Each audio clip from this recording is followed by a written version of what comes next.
There was a time when BTS was just 7 young men with almost nothing. No powerful company backing them. No guarantee anyone would listen. No certainty they would even survive in the industry. They came from Big Hit Entertainment, a small company that was nearly bankrupt. Some of the members slept in one room. They reused clothes. They worried constantly about whether this dream was even worth chasing. And yet, they chose to speak honestly. From the very beginning, BTS didn't write songs about perfection. They wrote about pressure, fear, self-doubt, and the pain of growing up in a world that expects too much. That's where everything started. RM once talked openly about questioning his worth. Suga shared stories of depression, anxiety, and feeling trapped by expectations. J-Hope admitted that his bright image sometimes hid exhaustion. Jimin struggled with self-image and harsh self-criticism. Jin faced rejection and self-doubt before being accepted. V felt misunderstood and emotionally isolated. Jungkook carried the pressure of growing up too fast. They didn't hide these truths.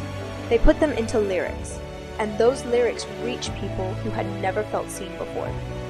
When BTS released songs about being afraid of the future, about feeling lost in your 20s, about wanting to disappear but still wanting to live, millions of people quietly said, "Finally, someone understands."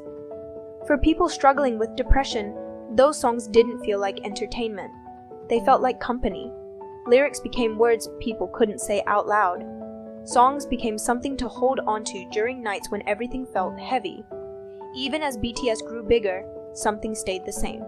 They bowed deeply to staff. They cried openly during speeches. They thanked fans not out of obligation, but genuine gratitude. They didn't act untouchable. They reminded people that success doesn't erase pain, and that healing is something you work on every day. When they stood on global stages, they didn't pretend to have everything figured out. They said, "I'm still learning. I'm still afraid. I'm still trying to love myself." And that honesty mattered. Their rise wasn't instant. They were ignored by award shows, mocked by people who didn't take them seriously, questioned because they came from a small company. But their fans didn't just stream songs. They listened. They shared stories. They found strength together. They built a community around empathy, not perfection. When BTS finally stood on world stages, spoke at the United Nations, and sang about self-love to millions, it wasn't just fame. It was proof that vulnerability could travel across languages, cultures, and pain. For people like me, who have experienced burnout, sadness, emotional exhaustion, BTS didn't fix anything.